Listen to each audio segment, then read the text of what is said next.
Hello friends, आज हम लोग क्लास 12th के लिए इकोनॉमिक्स यानी अर्थशास्त्र का most important BBI objective question को देखने वाले हैं, जो आपके एग्जाम के लिए बहुत इंपॉर्टेंट है। और हम लोगों का मेन उद्देश्य जो है इस बार एग्जाम में 400 प्लस नंबर को लेकर के आना, ये हम लोगों का मेन उद्देश्य है। आप लोग इस टारगेट को लेकर के चलें। चलिए, आज का पहला क्वेश्चन है अर्थशास्त्र चयन का तर्कशास्त्र है। अर्थशास्त्र चयन का तर्कशास्त्र है, किसने कहा था, यानी कि इस कथन को किसने कहा था कि अर्थशास्त्र जो है वो चयन का तर्कशास्त्र है। इसका सही आंसर हो जाएगा option number C. Option number C है रॉबिन्सन, यानी कि रॉबिन्सन ने कहा था कि अर्थशास्त्र चयन का तर्कशास्त्र है। 2 नंबर क्वेश्चन है वशिष्ठ अर्थशास्त्र के अंतर्गत निम्न में से किसका अध्ययन किया जाता है।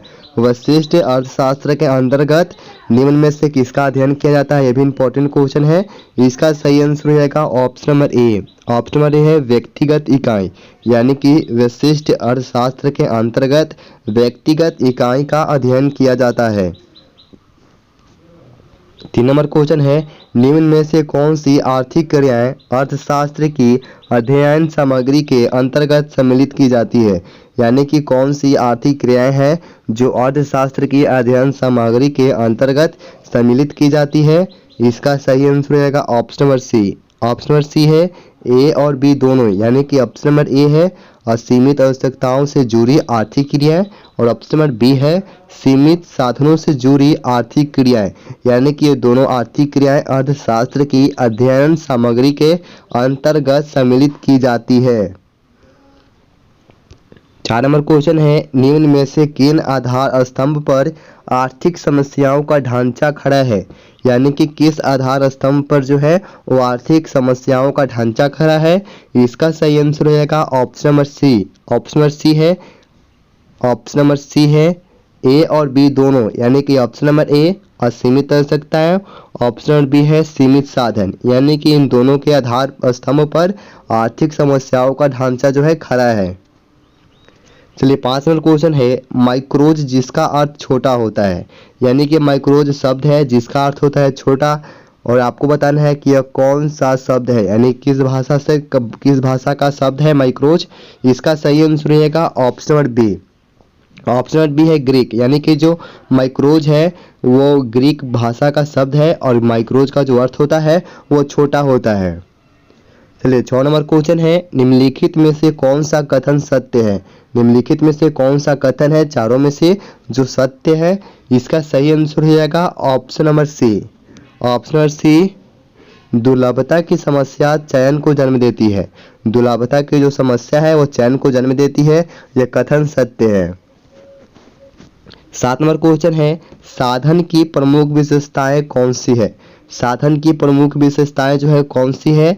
इसका सही आंसर है option number C. Option number C A और बी दोनों, यानी कि ऑप्शन नंबर ए है आपका यह मानव आवश्यकताओं की तुलना में सीमित है, और ऑप्शन नंबर बी है कि इनका वैकल्पिक प्रयोग संभव है, यानी कि जो दो है ये दोनों है जो साधन की प्रमुख विशेषताएं हैं।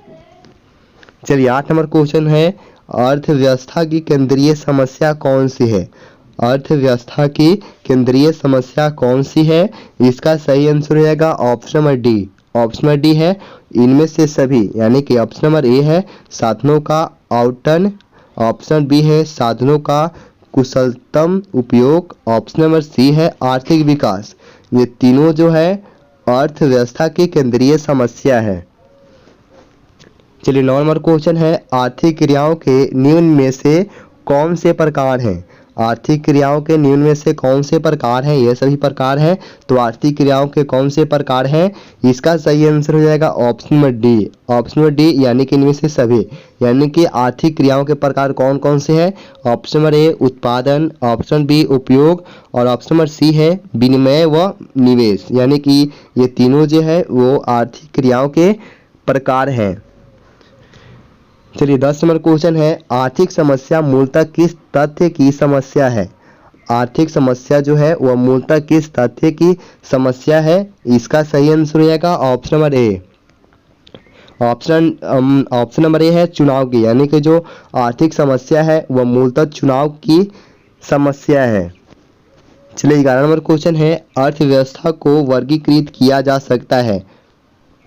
अर्थव्यवस्था को वर्गीकृत किया जा सकता है, किसके रूप में वर्गीकृत किया जा सकता है? इसका सही आंसर हो जाएगा option number D. Option number D इनमें से सभी, यानी कि ऑप्शन नंबर ए पूंजीवादी के रूप में, ऑप्शन नंबर बी है समाजवादी के रूप में और ऑप्शन नंबर सी है मिश्रित के रूप में, यानी कि अर्थव्यवस्था को इन तीनों के रूप में वर्गीकृत किया जा सकता है। चलिए 12 नंबर क्वेश्चन है, निम्न में से किस अर्थव्यवस्था में निजी क्षेत्र एवं सार्वजनिक क्षेत्र का सह अस्तित्व होता है? यानी कि किस अर्थव्यवस्था में निजी क्षेत्र एवं सार्वजनिक क्षेत्र यानी कि दोनों का सह अस्तित्व होता है? इसका सही आंसर हो जाएगा ऑप्शन नंबर सी।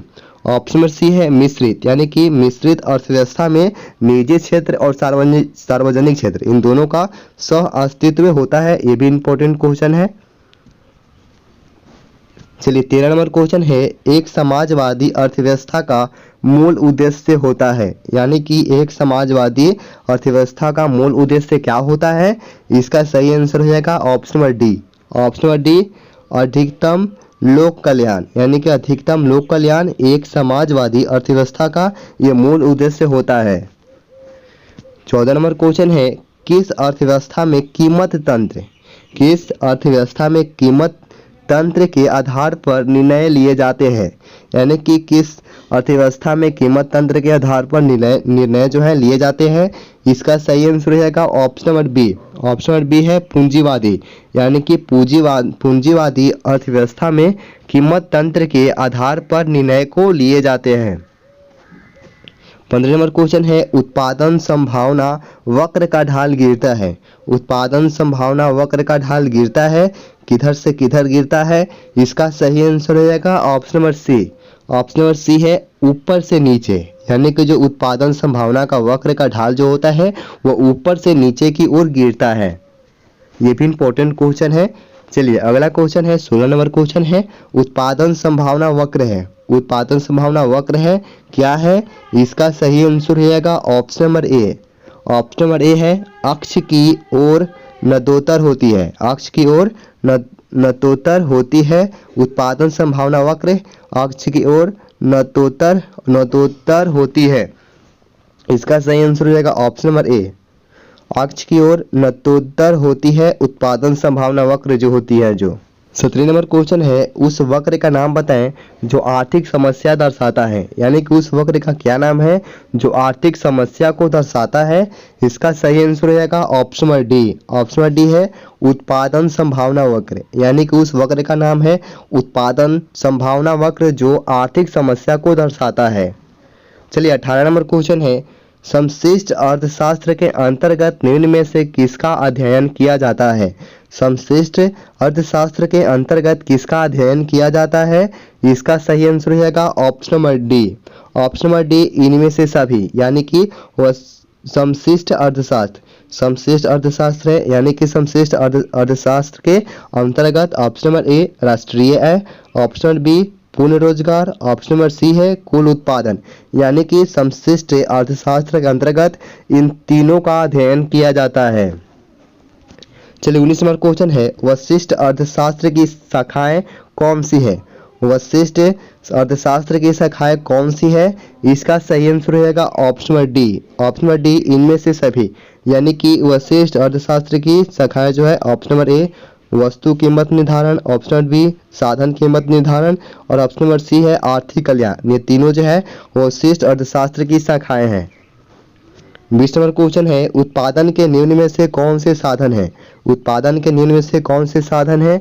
इसका सही आंसर है ऑप्शन नंबर डी इनमें से सभी, यानी कि ऑप्शन नंबर ए भूमि, ऑप्शन नंबर बी श्रम, ऑप्शन नंबर सी पूंजी। ये तीनों जो है उत्पादन के साधन हैं।